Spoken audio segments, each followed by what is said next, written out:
Hi friends, വചനം വായിച്ച് നോക്കിയാലോ. നീ ക്രിസ്തുവല്ലേ, നിന്നെയും ഞങ്ങളെയും രക്ഷിക്കുക. വചനം എന്താ പറയുക നമുക്ക് നോക്കിയാലോ.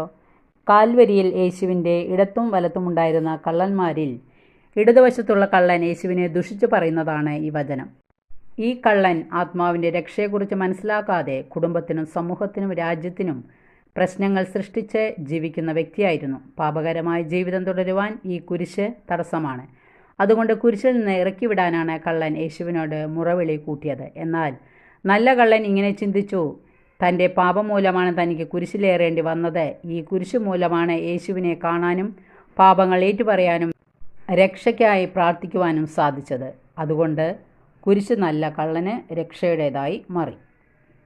വചനം പറയുന്നു, നാശത്തിലൂടെ ചരിക്കുന്നവർക്ക് കുരിശിൻ്റെ വചനം ഭോഷത്വമാണ്, രക്ഷയിലൂടെ ചരിക്കുന്ന നമുക്കോ അത് ദൈവത്തിൻ്റെ ശക്തിയത്രേ.